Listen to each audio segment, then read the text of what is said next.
Oi, meus amores! Estamos aqui para mais uma aulinha de redação. Hoje nós vamos falar um pouquinho a respeito dos articuladores argumentativos. Lembra que eu sempre fico dizendo, minha gente, a conjunção. Minha gente, eu preciso de um conectivo para ligar essas ideias. Pessoal, isso aqui está solto. Vocês precisam correlacionar. Então, é através dessa aula que a gente vai tentar entender um pouquinho mais como funcionam esses articuladores, né? E para que eles servem. Então, a princípio, é preciso que vocês entendam que os articuladores argumentativos são usados para estabelecer a relação de sentido, certo? Eu tenho duas ideias excelentes, mas se eu não uso uma conjunção para interligar essas ideias, elas não vão fazer sentido juntas. Eu preciso mostrar qual é a relação, se é de soma, se é de conclusão, de adversidade, de alternância. Então, o meu texto tem essa necessidade e eu vou conseguir fazer isso através da presença dos articuladores, que são os conectivos.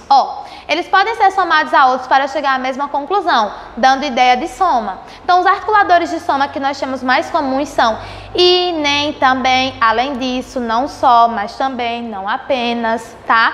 Veja um exemplo. Ela não só estava muito bem, como também esbanjava felicidade. Percebam que aqui eu marquei os dois em negrito. Por que eu fiz isso?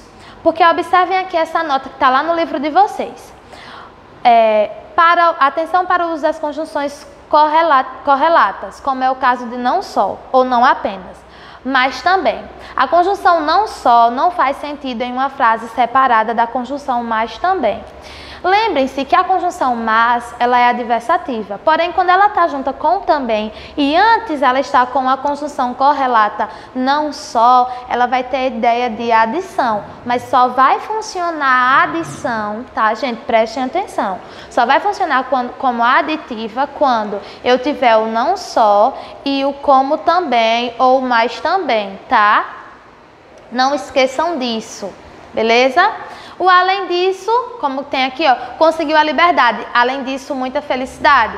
O além disso, ideia de adição, soma. As ideias estão se somando, são ideias que compartilham do mesmo sentido, da mesma linha de raciocínio.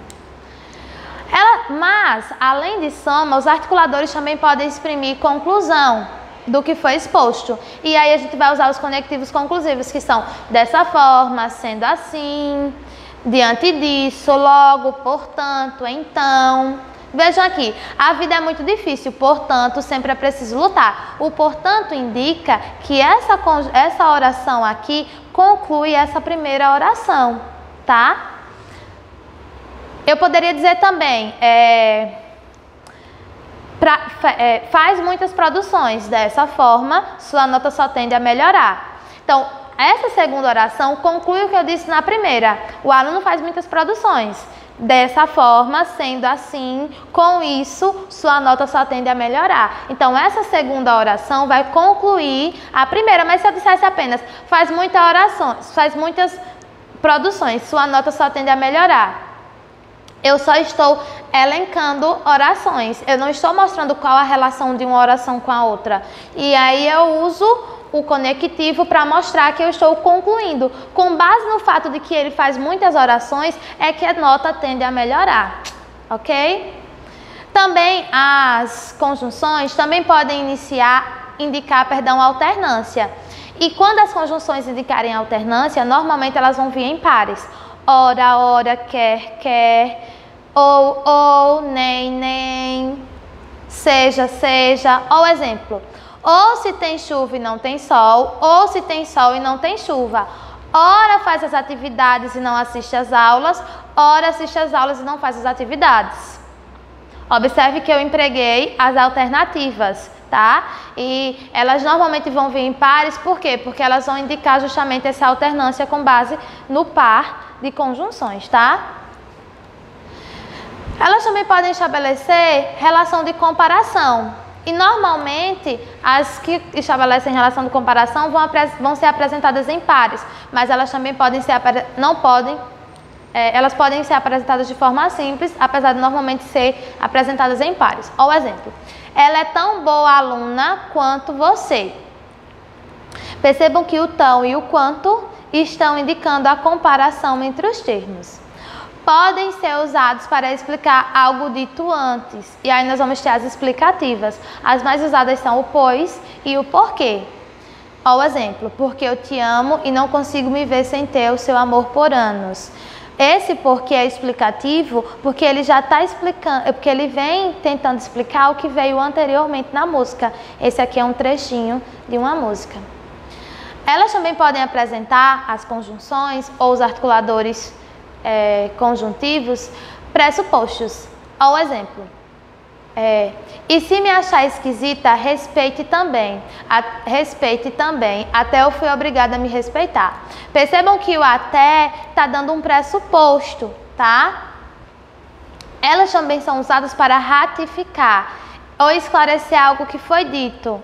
E como eu disse a vocês, no ano passado, sempre que a gente vai trazer algum exemplo ou tentar justificar alguma coisa, nós precisamos usar conectivos que façam isso. E esses conectivos vêm entre vírgulas, tá? Nesse caso aqui, o mais utilizado é o ou seja, ou isto é, mas eu também poderia usar o por exemplo. Lembrando que essas conjunções ou expressões conjuntivas sempre tem que vir entre vírgulas para ter o realce e para indicar que são termos explicativos. Ou exemplo, você precisa formular uma tese, isto é, apresentar seu ponto de vista sobre o tema. E, gente, por hoje é só. Espero que vocês tenham entendido e que, por favor, não esqueçam de usar os conectivos. Eles são de fundamental importância para construir uma boa argumentação. Tá certo? Na nossa aula ao vivo, eu vou passar uma tabelinha de conectivos para vocês. Se eu esquecer, me cobrem e discutir com vocês a respeito de como vocês estão trabalhando os conectivos no texto de vocês. Tchau, até a próxima.